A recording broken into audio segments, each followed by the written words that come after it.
Hello बच्चों, कैसे आप लोग। स्वागत है आपका आपके फेवरेट चैनल स्टडी विद चिराग पे। ठीक है, तो पिछले लेक्चर्स में हमने force and loss of motion के पिछले लेक्चर्स में हमने न्यूटन के अलग अलग 3 लॉस देखे और हमने इनर्शिया भी देखा और बहुत कुछ हमने जाना। ठीक है, तो आज है लेक्चर नंबर 3। इसमें हम law of conservation of momentum के बारे में देखने वाले हैं, जो न्यूटन के थर्ड लॉ से ही बन के आता है और इसके ऊपर हम अच्छे अच्छे क्वेश्चंस भी करेंगे। ठीक है, तो शुरू करते हैं लेक्चर को। ठीक है, तो सबसे पहले तो इस लॉ का हम स्टेटमेंट देख लेते हैं। ये लॉ क्या स्टेट करता है? स्टेट करता है, it states that the total momentum of A system of objects. ठीक है, the total momentum of A system of objects. हमने मोमेंटम पढ़ा था, मोमेंटम का फॉर्मूला क्या था? मोमेंटम वॉज क्या? What? Mass times velocity was momentum. अब जो मास टाइम्स वेलोसिटी, मास हमेशा कांस्टेंट रहेगा। ठीक है, और एक ऑब्जेक्ट एक पर्टिकुलर वेलोसिटी से चल रहा है।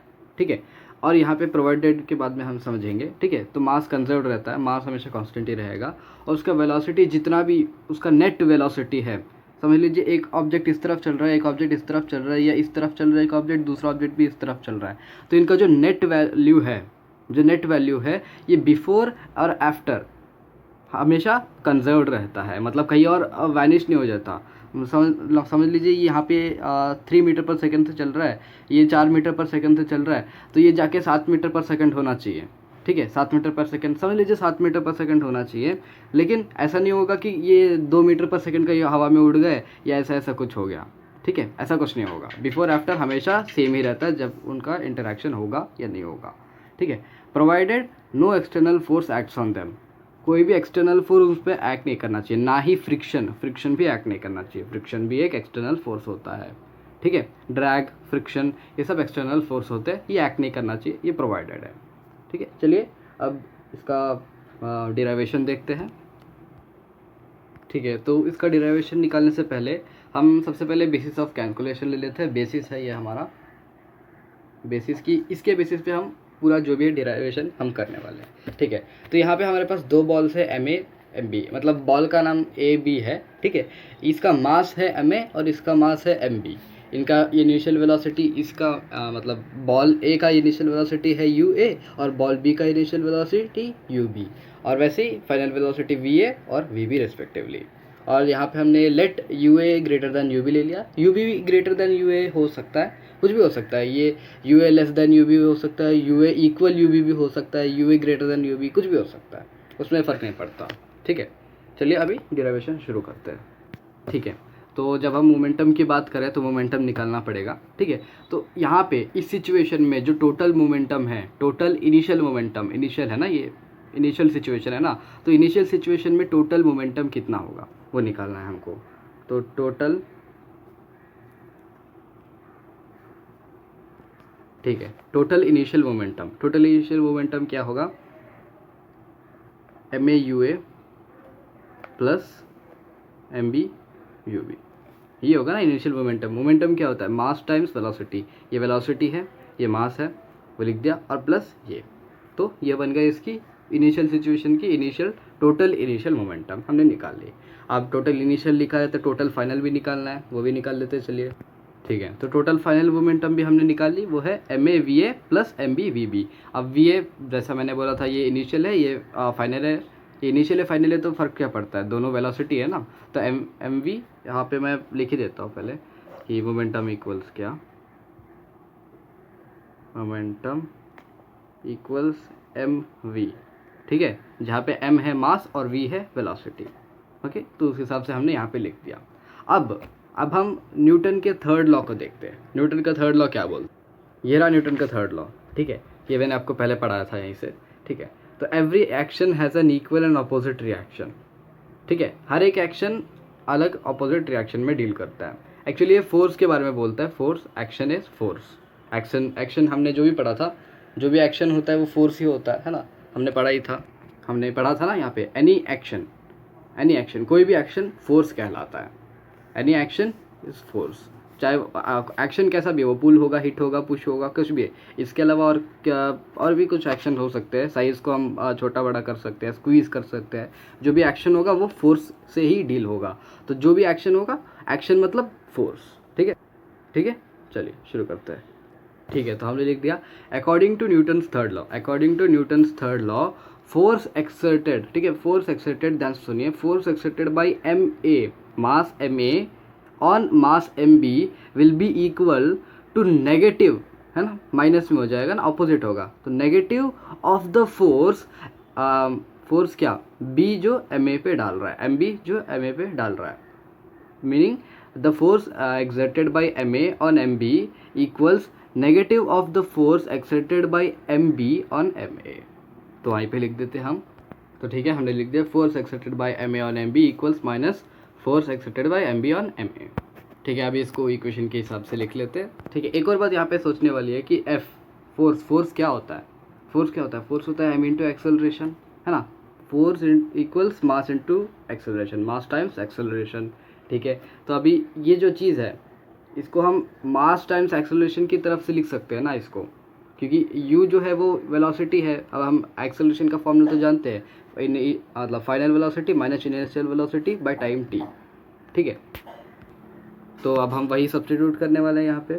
ठीक है, हमने सब्स्टिट्यूट कर दिया, V B minus U B by T, ये क्या है, एक्सेलरेशन a, एक्सेलरेशन b, ये है ए बी मतलब एक्सेलरेशन b।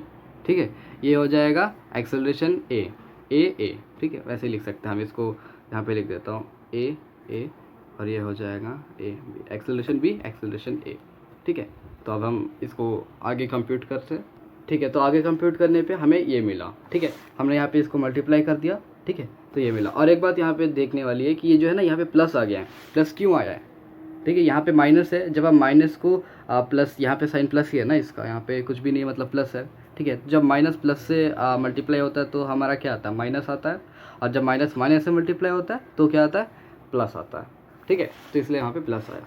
अब यहाँ पे टी टी है, ये दोनों टी कैंसिल हो जाएंगे, डिनोमिनेटर में है, दोनों सेम है। ठीक है, कैंसिल हो जाएंगे, तो हमारा इक्वेशन बचता है, तो हमारा इक्वेशन ऐसा बचता है। ठीक है, अब इसको सिंप्लीफाई कर सकते हैं ना हम, लाइक टर्म्स इस तरफ लेके आ जाएंगे, अनलाइक टर्म्स उधर लेके चले जाएंगे। हम u को इस तरफ कर देते हैं और v को उस तरफ कर देते हैं, तो क्या आता है देखते हैं। तो हमारा ऐसा कुछ आगे जाएगा। देखिए यहाँ पे है एम ए, ये माइनस में था, इधर लेके आ गया, प्लस हो गया। ठीक है, ये पहले से ही प्लस है, हमने यहाँ पे लिख दिया, इक्वल टू, ये प्लस में है, हमने यहाँ पे वैसा ही लिख दिया, और यहाँ पे जो माइनस था इक्वल टू के उस तरफ आ गया, तो ये यहाँ पे प्लस हो गया। और यही है हमारा formula law of conservation of momentum का। ठीक है, अभी इसको मतलब उल्टा भी कर सकते हैं, सेम ही हो जाएगा, M A U A plus M B U B equals M A V A plus M B V B, दोनों एक ही बात है, दोनों इक्वल टू है ना, सेम ही है, ये इसके बराबर, ये इसके बराबर है। ठीक है, तो ये बन गया हमारा फार्मूला। तब अभी हमारे पास फार्मूला आ चुका है, अब इसके ऊपर कुछ क्वेश्चंस करते हैं। सब पहले सबसे इजी क्वेश्चन लेते हैं। ठीक है, तो ये रहा आपका क्वेश्चन, यहाँ पे फाइंड द रिकॉइल वेलोसिटी। एक बार बता दो, रिकॉइल वेलोसिटी, ये रिकॉइल वेलोसिटी कहता है जो वापस, अगर हम गन से, मैंने आपको पहले ही बताया, मैंने आपको पहले ही समझाया था कि गन अगर हम यहाँ पे फायर करते हैं तो वापस एक रिएक्शन मिलता है। ये जो रिएक्शन वाला ये जो फोर्स है, इसका जो वेलोसिटी है, ये वेलोसिटी है हमारा, हाँ, तो ये वेलोसिटी जो है ये हमारा रिकॉइल वेलोसिटी होता है।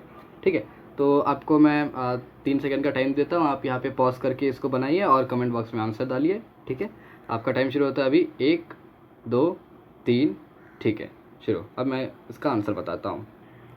ठीक है, तो यहाँ पे एम ए किसी को पकड़ लीजिए और एम बी किसी को पकड़ लीजिए। ठीक है, तो M1 M2 इस तरह से हम करते हैं, ज़्यादा बेटर रहेगा। ठीक है, तो यहाँ पे देखें, हम गन को M1 पकड़ लेते हैं, गन का मास होगा M1 इक्वल्स क्या दिया गया है, 5 kg। ठीक है, एग्जाम में जब आप लिखे तो यहाँ पे गिवन लिख के करें। ठीक है, मैं लिख देता हूँ गिवन, तो ज़्यादा बेटर रहेगा। ठीक है, गिवन में यहाँ पे लिख दीजिए M1, ये लिख दिया मैंने, कमा M2, मतलब M2, हाँ नहीं, U2 लिख देते हैं, U2 गन का इनिशियल वेलोसिटी क्या होना चाहिए, बताइए, गन का इनिशियल वेलोसिटी क्या होना चाहिए। गन मूव कर रहा है, नहीं कर रहा ना, गन तो मूव ही नहीं कर रहा, तो उसका इनिशियल वेलोसिटी क्या हो जाएगा, U1 होगा ना, हाँ U1 उसका 0 हो जाएगा, 0 मीटर पर सेकेंड। V1 क्या होगा, क्वेश्चन मार्क, हमें जानते नहीं। ठीक है, M2 क्या है, 25 ग्राम्स है ना, 25 ग्राम्स है ना, यहाँ पे लिखा है 25 ग्राम्स। ये यहाँ पे बात समझने की है कि जो SI यूनिट है मास का वो है kg, तो हमें एक ग्राम को हमेशा kg में कन्वर्ट करना है, तभी जाके सब कुछ ठीक होगा, क्योंकि बाकी सब हमें, है ना, ये वेलोसिटी हमें किस में दिया है, SI में दिया है ना, SI यूनिट में, तो इसको भी SI में कन्वर्ट कर लेते हैं, तो क्या हो जाएगा 0.25 kg, है ना, ये होगा ना, नहीं ये नहीं होगा, एक और 0 लगेगा, है ना, 0.025 kg। और U2 हो जाएगा हमारा, U2 क्या होगा, U2 क्या होगा हमारा, बुलेट अभी फायर नहीं हुआ है ना, होने वाला है ना, तो इनिशियल वेलोसिटी उसका भी 0 मीटर पर सेकेंड। और V2 उसका क्या है 500 मीटर पर सेकेंड। अब यहाँ पे फॉर्मूले में लगाइए, m1u1 plus m2u2 equals m1v1 plus m2v2। ठीक है, तो ये क्या हो जाएगा, तो ये क्या हो जाएगा, यहाँ पे हम लिख देते हैं सब कुछ। ये यहाँ पे हम 5 into 0 plus 0.025 into 0 equals 5 into question mark यानी V1 प्लस 0.025 इंटू V2 क्या था हमारा, V2 है 500। ठीक है, अब इसको कंप्यूट करते हैं क्या आता है देखते हैं। तो हमारा V1 क्या आ गया, इसको कंप्यूट करने के बाद हमारा V1 आता है 12.5/5, तो इसका वैल्यू इन टोटल निकल के आता है 2.5 नहीं, यहाँ पे थोड़ा गड़बड़ी हुआ, ये नेगेटिव में हो जाएगा। ठीक है, ये नेगेटिव में होगा, नेगेटिव में, क्योंकि यहाँ पे जब हम मल्टीप्लाई करेंगे ये इक्वल टू के इस तरफ आ रहा है ना, और उसके बाद 5 नीचे जा रहा है, तो जब इक्वल टू के उस तरफ जा रहा है तो नेगेटिव साइन लग जाएगा, है ना, तो नेगेटिव होगा और बाई 5 का साइन बदलेगा नहीं। और यहाँ पे 2.5 हमारा मीटर पर सेकंड निकल के आ चुका है, और यहाँ पे नेगेटिव लगाना कंपलसरी है, ताकि हमें पता चले कि जो फोर्स है वो इस तरफ नहीं लग रहा, इस तरफ लग रहा है, उल्टी तरफ लग रहा है। नेगेटिव साइन वो बताता है कि फोर्स उल्टी तरफ लग रहा है। ठीक है, रिकॉइल हमेशा उल्टा ही होता है। अगर आपका वैल्यू नेगेटिव में नहीं आएगा रिकॉइल वाले क्वेश्चन में, तो मतलब आपने गड़बड़ी की है। ये एक तरीका है जहाँ से आप चेक कर सकते हैं। चलिए अब दूसरा क्वेश्चन करते हैं। ये उतना भी अच्छा नहीं है, लेकिन ठीक है चलेगा, एक प्रैक्टिस और। ठीक है, तो नेक्स्ट क्वेश्चन है, a girl of mass 50 kg jumps with a horizontal, यहाँ पे ध्यान में रखने वाली बात है हॉरिजॉन्टल वेलोसिटी, हाँ कंफ्यूज नहीं होना। वर्टिकल वेलोसिटी ये होती है, हॉरिजॉन्टल वेलोसिटी ये होती है, मतलब यहाँ पे U1 दे चुका है। ठीक है, U1 दे चुका है, फाइन। तो ये हॉरिजॉन्टल वेलोसिटी है ऑफ 10 मीटर पर second on a stationary cart with frictionless wheels, the mass of the cart is 5 kg। ठीक है, find the final velocity of the cart. ठीक है, आप करिए इसको, मैं आपको 3 सेकंड देता हूँ फिर से, 1 2 3। ठीक है, तो अब सोल्यूशन देखते हैं। ठीक है, तो हम गिवन लिख लेंगे पहले, गिवन क्या क्या दिया है हमें। ठीक है, हम गिवन लिखते हैं, गिवन में m1 है, m1 गर्ल का मास m1 ले लेते हैं, गर्ल को हम 1 से रिप्रेजेंट कर देंगे, तो m1 हमारा है 50 kg। ठीक है, यहाँ पे kg में दिया है, कन्वर्ट करने की जरूरत नहीं, 50 kg। U1 क्या, यहाँ पे कन्फ्यूजन होता है, U1 क्या होगा, U1 10 मीटर पर सेकेंड होगा, क्योंकि वो बोल रहा है ना वो जंप कर रही है, राइट, ऐसा नहीं है कि जंप करने वाली है, ऐसा नहीं बोला है ना, जंप कर रही है ऐसा बोला है ना, तो U1 जो हो जाएगा 10 मीटर पर सेकेंड हो जाएगा। जंप करने के बाद आदमी स्टेशनरी होता है, राइट, तो बाद के बाद हो वो क्या हो जाएगा उसका, V1 इक्वल्स 0 मीटर पर सेकेंड। ठीक है, हाँ अभी हम कार्ट के बारे में लिख लेते हैं। M2 क्या है 5 kg हमें दिया गया है, 5 kg। ठीक है, कॉमा U2 क्या दिया गया है, कार स्टेशनरी है ना, यहाँ पे लिखा हुआ है स्टेशनरी कार्ट है ना, स्टेशनरी कार्ट, ये भी अंडरलाइन करने वाली बात है। स्टेशनरी कार्ट क्या मतलब 0 मीटर पर सेकेंड, और V2 हमें क्वेश्चन मार्क है ढूंढना है। ठीक है, फॉर्मूला लिख लेते हैं, m1u1 plus m2u2 equals m1v1 plus m2v2। अब फॉर्मूला के हिसाब से हम पुट करेंगे, m1 है 50 kg, 50 इंटू U1 है 10 प्लस m2 क्या है 5 kg और U2 है 0, तो 5 इंटू 0 इक्वल्स m1 है 50 kg, 50 इंटू V1 है 0 प्लस m2 है 5 इंटू V2, हम जानते नहीं V2 लिख देंगे, विच इज़ इक्वल टू, हम यहाँ पे लिखते हैं 500, ये हो जाएगा 500 इक्वल्स 550 500, हाँ 500 है ना, 500 इक्वल्स 50 नहीं होगा, ये माइनस हो जाएगा, सॉरी 5V2। ठीक है, तो यहाँ से V2 क्या आ जाएगा 500/5 विच इक्वल्स, हाँ तो आंसर क्या आ जाएगा 100 मीटर पर सेकेंड।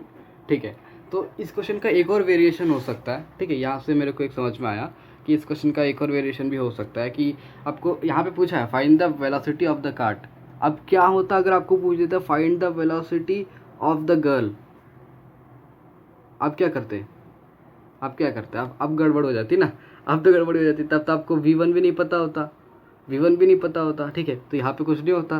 तो ये तब क्या करते, मतलब बता रहा हूँ, तब क्या करते, यहाँ पे हम V1 ही पुट कर देते, ठीक है। V1 V2 हम जानते नहीं, दोनों नहीं जानते, तो बस इसको V रख देते।